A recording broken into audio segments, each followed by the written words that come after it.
se le concede el uso de la palabra al senador Pablo Escudero Morales, del Grupo Parlamentario del Partido Verde Ecologista de México, para presentar proyecto de decreto que reforma y adiciona el artículo 57 del Código de Justicia Militar. Tiene el uso de la palabra. Sí, por favor.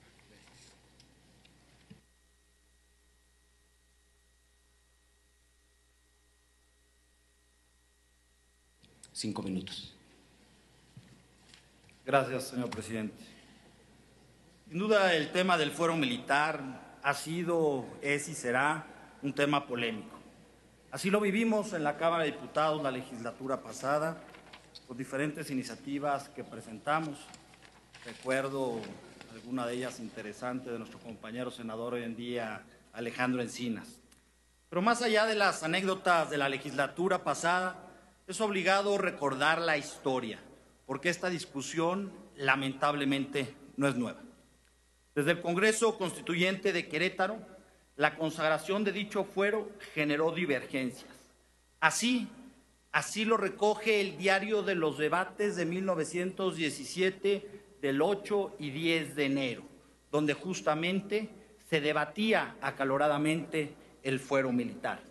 La votación: 122 diputados a favor de conservar el fuero de guerra y 61 votos en contra. Sería importante revisar el voto particular que hace Francisco Mujica, muy interesante. A este respecto, y haciendo una comparación entre las constituciones del 57 y del 17, ha existido una marcada tendencia a restringir y casi desaparecer el fuero de guerra. Si actualmente subsiste, se debe a que se cree necesario para mantener la disciplina militar en el ejército, aunque tal opinión no es unánime y muchos no la compartimos. En el derecho comparado encontramos circunstancias similares a lo dispuesto por el artículo 13 constitucional.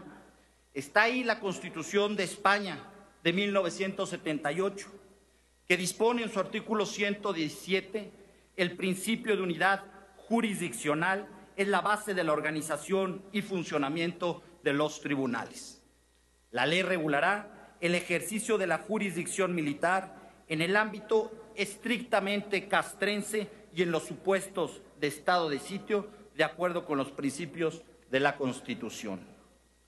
Por otra parte, en estricto apego a lo dispuesto por la Constitución Política de los Estados Unidos Mexicanos, el Estado mexicano ha suscrito y ratificado diversos tratados internacionales en materia de derechos humanos que al día de hoy han sido soslayados al no acatar las sentencias emanadas de los tribunales y organismos internacionales de derechos humanos.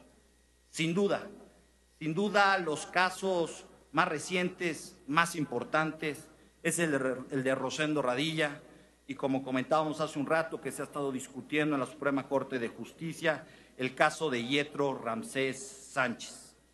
En la primera sentencia señalada se ponderan elementos que son de gran relevancia.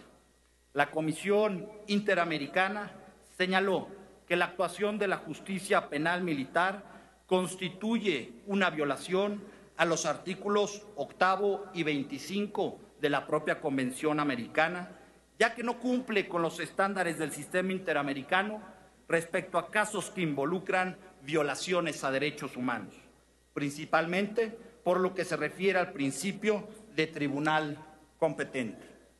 Por no ser los tribunales competentes para conocer de un caso grave a violaciones de derechos humanos y contravenir los principios de independencia e imparcialidad.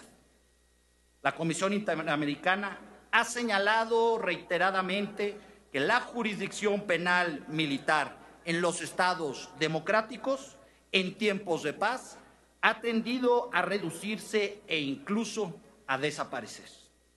En un estado democrático, la jurisdicción penal militar ha de tener un alcance restrictivo y excepcional y estar encaminada a la protección de intereses jurídicos especiales vinculados a las funciones de las fuerzas militares. Por ello, el tribunal ha señalado anteriormente que en el fuero militar solo se debe de juzgar a militares activos por la comisión de delitos o faltas que por su propia naturaleza atenten contra bienes jurídicos propios del orden militar. La Corte ha establecido que, tomando en cuenta la naturaleza del crimen y el bien jurídico tutelado, la jurisdicción penal militar no es el fuero competente para investigar y, en su caso, juzgar y sancionar a los autores de violaciones de derechos humanos. Como podemos ver, la historia nos llama. Esta discusión que se tenía en el 17 tenemos que darle. La otra opción sería esperar, como lo hicimos la legislatura anterior, a que la Corte nos haga la tarea, esperar a que exista jurisprudencia o esperar a ver estas discusiones que están teniendo los magistrados en la Suprema Corte de Justicia. Es momento que este Senado tenga este debate, que resolvamos este tema conforme a derecho. Muchas gracias por su atención. Señor presidente, tengo dos proposiciones de urgente lluvia de resolución agendados. Quisiera pedirle el primero, en razón que el senador Delgado lo ha presentado casi en el mismo sentido respecto a los acontecimientos al vehículo blindado de Estados Unidos, que se ha turnado a las comisiones respectivas. Y el segundo, que es respecto a exhortar al Ejecutivo para que promulgue el reglamento de la Ley de Migración que aprobamos en el 2011, le pido que ese sea retirado. Voy a buscar los consensos para que en la próxima sesión o en la siguiente pueda ser un punto de acuerdo de urgente lluvia de resolución por la importancia que tiene. Muchas gracias. Gracias, senador Pablo Escudero Morales. Esta iniciativa se turnará en su momento a las Comisiones Unidas de Defensa Nacional y de Estudios Legislativos.